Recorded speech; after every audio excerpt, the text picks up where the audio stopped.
Ia merasa menyesal bahwa sulingnya telah hancur, tak dapat dipakai menyuling apalagi sebagai senjata. Dengan lesu, ia melempar sulingnya yang hancur dan terasa betapa tubuhnya basah semua oleh peluh. Ia perlu beristirahat, memulihkan kekuatannya. Ia hendak mencari tempat yang sunyi agar tidak terganggu orang lain.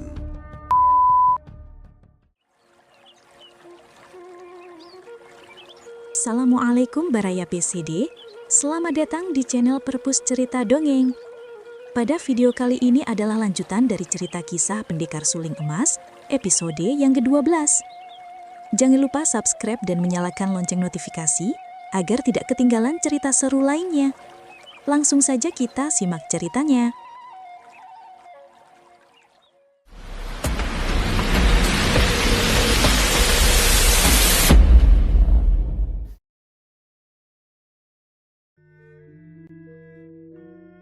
Kongcu, kalau suara ini parau dan kasar, agaknya Kueseng takkan mengacuhkannya. Akan tetapi, justru tidak demikian. Suara itu halus dan merdu, dan inilah yang membuat ia bagaikan terpagut ular, dan cepat ia berpaling ke kiri.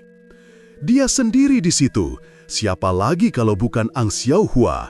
Pakaiannya masih serba merah muda, dari pita penghias rambut sampai sepatunya. Akan tetapi, terang bukan pakaian yang semalam, karena pakaian ini selain kering juga bersih sekali. Rambutnya digelung indah, terhias perhiasan burung hong dari emas dan permata. Sepasang pipinya kemerahan, matanya bersinar-sinar, bibirnya tersenyum manis. Akan tetapi, wajah yang cantik itu kelihatan berbayang menjadi 2-3 oleh pandangan mata Kueseng yang berkunang-kunang. Pertandingan setengah malam suntuk itu ternyata hebat pula akibatnya bagi pemuda ini. "Kongcu, kau kenapa? Kau terluka?" Kueseng memaksa diri tersenyum dan menggeleng kepala. Akan tetapi, wanita itu sudah maju mendekat dan memegang tangannya. "Ah, kau tentu terluka. Hueshio itu jahat sekali. Kau kelihatan lemah dan lelah, Kongcu. Aku sengaja menunggumu di sini dan kebetulan kau lewat di sini. Bukankah ini jodoh namanya?" "Oh," tanya Kueseng lemah. Kata-kata ini mengejutkan dan mengherankan hatinya. Ang Xiaohua menarik lengannya. "Tentu saja jodoh. Kongcu, marilah ikut Ang Xiaohua. Kau perlu beristirahat. Biarlah Ang Xiaohua merawatmu." Dengan kata-kata yang mesra dan merdu ini, wanita itu menggendeng tangan Kueseng dan dituntunnya pergi. "Kenapa? Kenapa kau begini baik kepadaku?" Kueseng masih mencoba menolak, akan tetapi Ang Xiaohua menarik tangannya dan diguncang-guncangnya. "Kenapa? Karena kau telah menolong nyawaku, menyelamatkan kehormatanku. Kongcu, karena aku ingin belajar menyuling darimu." "Menyuling?" Akan tetapi, keadaan Kueseng makin lemas.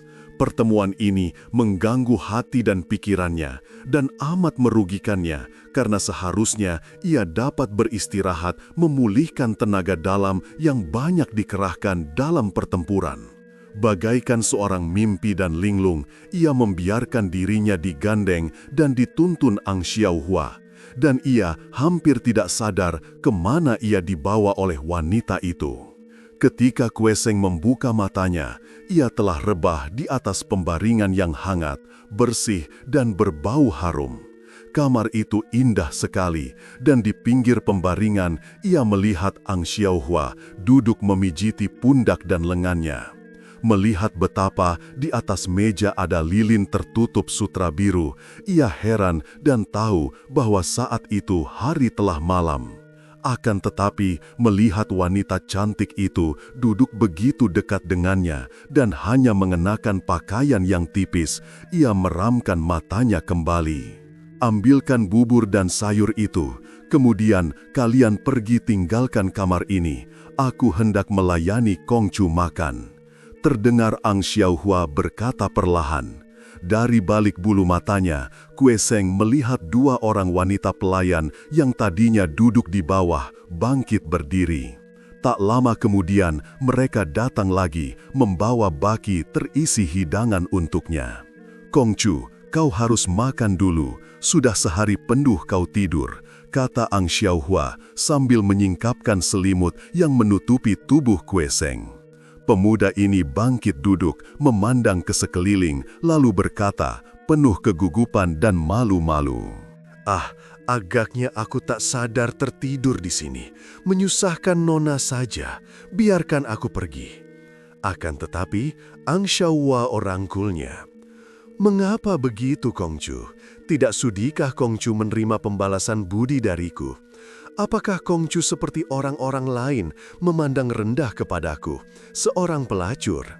Wanita itu masih memeluknya sambil menangis. Kue Seng menarik nafas panjang.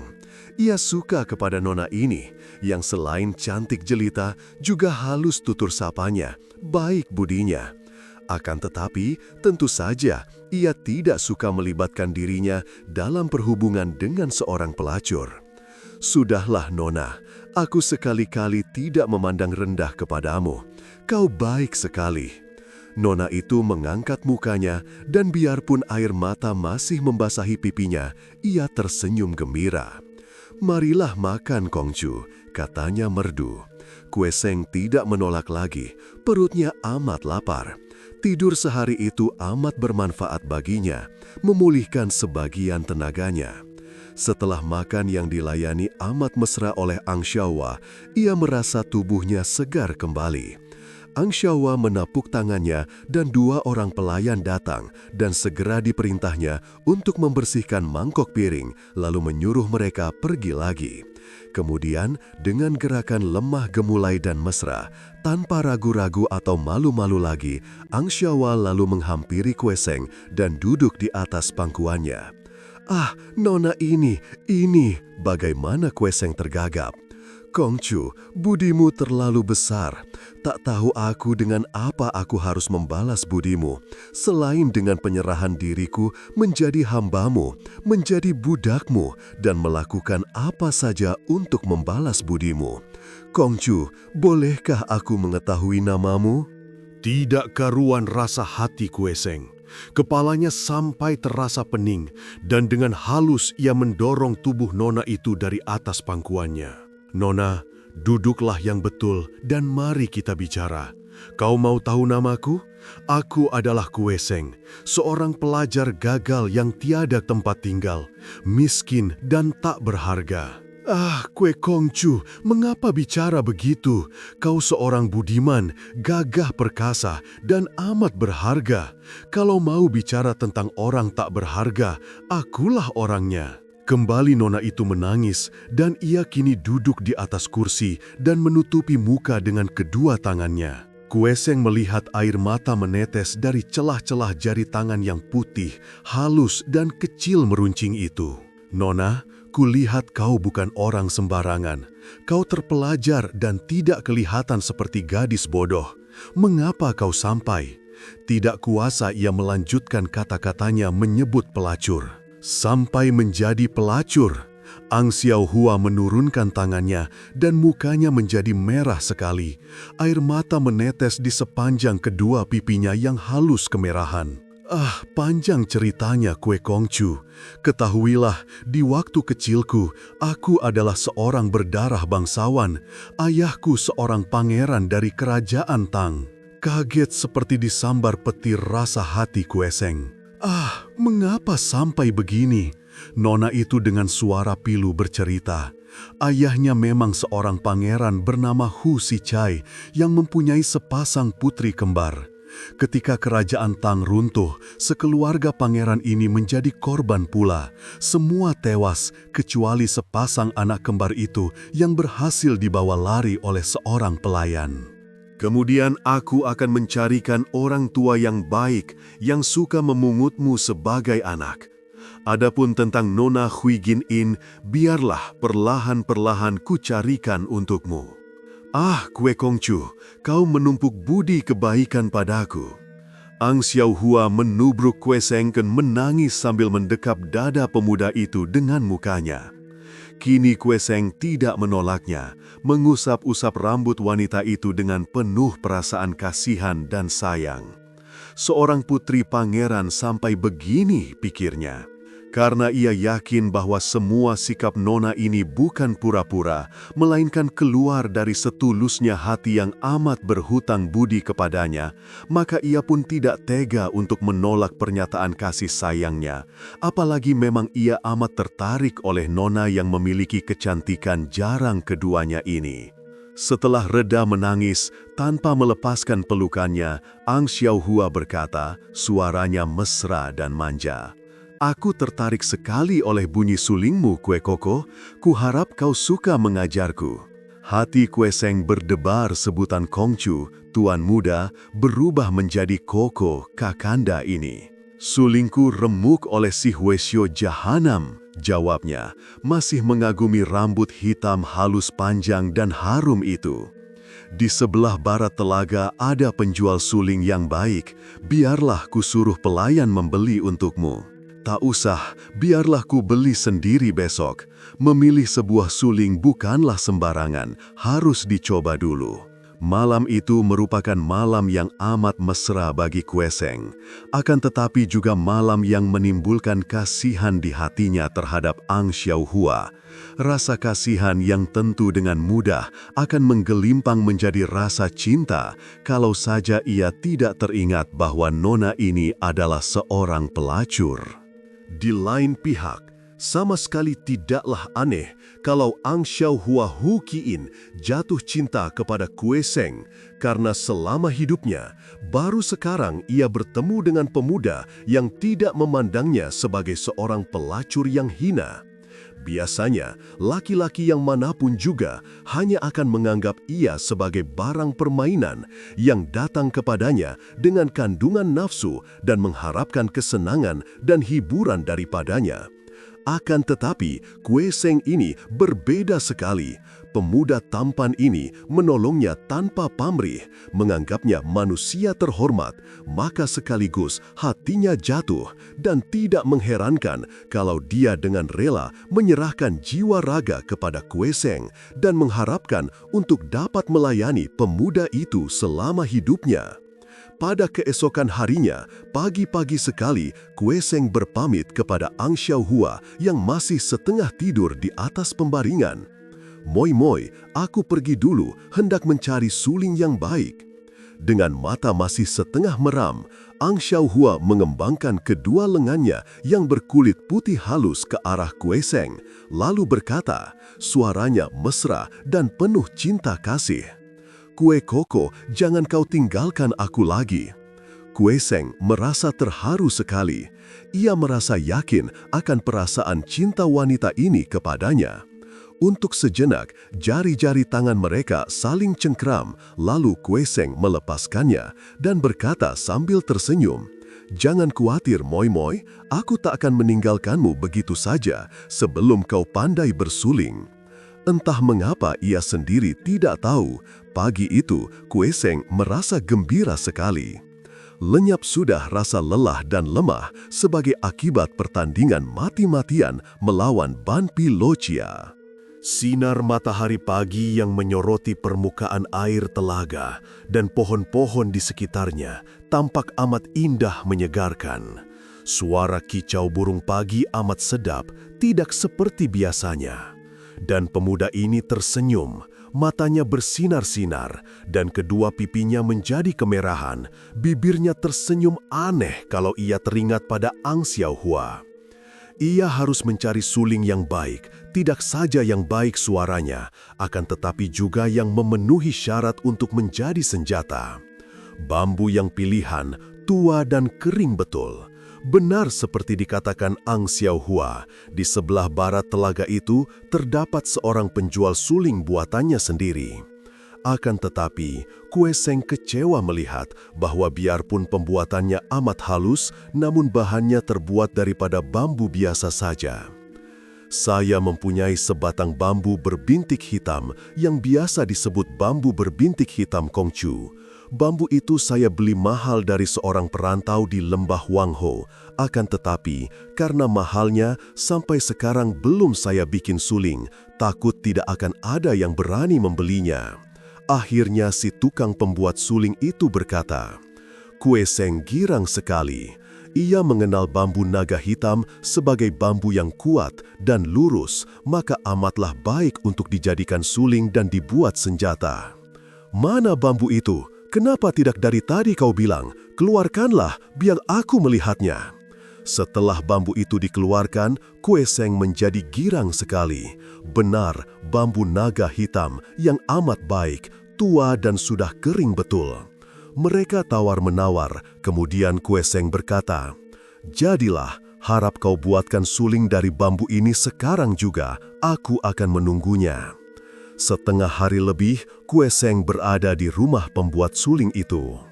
Akhirnya lewat tengah hari, suling itu pun jadi, dan setelah mencobanya dan mendapat kenyataan bahwa memang sudah tepat ukuran lubang-lubangnya, Kue Seng membayar harga suling yang 50 kali lebih mahal daripada harga suling biasa, membeli pula sebuah suling biasa dan meninggalkan tempat itu. Ia girang sekali, mempercepat larinya menuju ke rumah mungil yang menurut cerita Ang Xiao Hua menjadi tempat istirahatnya tak jauh dari telaga. "Moi, moi, kau lihatlah suling ini!" Di depan pintu rumah, Kue Seng sudah berseru memanggil, rindu akan senyum manis dan pandang mata mesra yang pasti akan menyambutnya. Akan tetapi, sunyi saja di sebelah dalam. Kue Seng mendorong daun pintu dan dapat dibayangkan betapa kagetnya melihat dua sosok tubuh malang melintang di belakang daun pintu. Ketika ia membungkuk dan memeriksa, ternyata itu adalah dua orang pelayan wanita yang sudah tak bernyawa lagi, tanpa menderita luka yang kelihatan. Kue Seng menjadi pucat mukanya. "Moi, moi!" serunya, dan mendengar ada suara perlahan dari dalam kamar. Sekali meloncat, ia sudah menerjang daun pintu kamar dan masuk ke dalam kamar. Apa yang dilihatnya? Memang Ang Xiao Hua berada di situ, akan tetapi dalam keadaan yang jauh bedanya dengan malam tadi. Gadis itu telentang di atas pembaringan, pakaiannya hampir telanjang, rambutnya terlepas dari ikatan dan menutupi sebagian leher dan dada. Bajunya yang berwarna merah muda itu robek-robek dan penuh darah yang keluar dari dadanya, di mana tampak menancap sebuah gunting. Kue Seng segera menubruknya, akan tetapi sekali pandang maklumlah ia bahwa nyawa gadis ini tak dapat ditolongnya lagi, karena gunting itu tepat menancap di ulu hati. Ia diam-diam heran mengapa Ang Xiao Hua tidak mati seketika dengan tusukan seperti itu. "Moi, moi, siapa melakukan ini?" Ia mengguncang-guncang pundak wanita itu. Ang Xiao Hua membuka matanya yang sudah layu dan tiba-tiba gadis itu tersenyum lemah. "Kue Koko, kau datang terlambat, tapi lebih baik begini. Tak mungkin aku dapat melihat mukamu setelah apa yang terjadi. Lebih baik aku akhiri hidupku." "Apa katamu? Kau membunuh diri? Tapi mengapa moi-moi?" "Koko, pada saat kau pergi, datang Huesio iblis itu. Dua orang pelayanku dibunuhnya, dan aku. Wanita itu menangis dan napasnya terengah-engah. "Setelah bertemu dengan engkau, setelah aku bersumpah setia hanya padamu seorang, kebiadaban Huesio itu membuat aku tak mungkin dapat melihatmu lagi di dunia ini. Koko, aku cinta padamu. Kau carikan saudaraku Gin In." "Moi, moi." Akan tetapi, Ang Xiao Hua atau Hu Lim In yang bernasib malang itu telah menghembuskan napas terakhir dalam pelukan Kue Seng. Pada saat itu, dari luar terdengar suara perempuan memanggil, "Ang Xiao Hua, kenapa kau 2 hari tidak kembali ke kota? Atu menanti-nantimu, banyak tamu menanyakan kau." Lalu terdengar jerit wanita, Kue Seng maklum bahwa tentu wanita yang datang itu Bibi Chang yang sudah melihat 2 orang pelayan yang tewas. Maka, untuk tidak melibatkan diri dalam urusan pembunuhan ini, cepat ia merebahkan tubuh Ang Xiaohua di atas pembaringan, menunduk dan mencium bibir yang mulai layu itu. Dan secepat kilat, ia melompat keluar kamar melalui jendela, membawa jubahnya yang kemarin dipinjam Ang Xiaohua, dan meninggalkan sulingnya di dekat tubuh pelacur itu. Demikianlah, Sian Moi, pertemuanku dengan Ban Pilocia yang mengakibatkan sulingku hancur. Kue Seng mengakhiri ceritanya kepada Liu Luxian. Tentu saja dalam cerita itu, ia tidak menjelaskan hubungannya dengan Ang Xiaohua secara jelas. Dalam pandangannya, dibandingkan dengan Ang Xiaohua, Liu Luxian menang segalanya. Kalau Ang Xiaohua diumpamakan setangkai bunga, maka pelacur itu adalah bunga botan yang tumbuh di lapangan rumput, tiada pelindung, dan mudah dilayukan sinar matahari dan dirontokkan angin besar. Akan tetapi, Liu Luxian merupakan setangkai bunga mawar hutan yang semerbak harum, indah terlindungi pohon besar. Di samping itu, sukar dipetik karena tertutup duri-durinya yang runcing.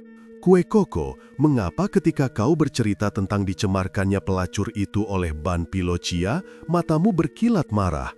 Seorang perempuan lacur macam Ang Xiaohua itu mana ada harganya untuk dibela? Memang ini termasuk sebuah di antara watak Luxian yang aneh.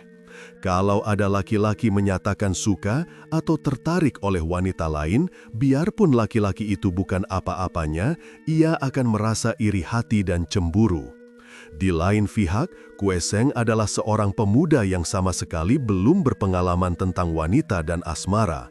Maka ia tidak tahu dan tidak mengerti akan sikap ini. Ia malah merah mukanya karena jengah mendengar teguran Luxian. "Ah, mengapa kau bilang begitu, Sian Moi? Pelacur atau bukan, dia hanya seorang lemah yang diperkosa oleh seorang jahat yang kuat. Sudah menjadi kewajibanku untuk membelanya, dan sudah semestinya kalau aku marah melihat kejahatan Ban Pilocia.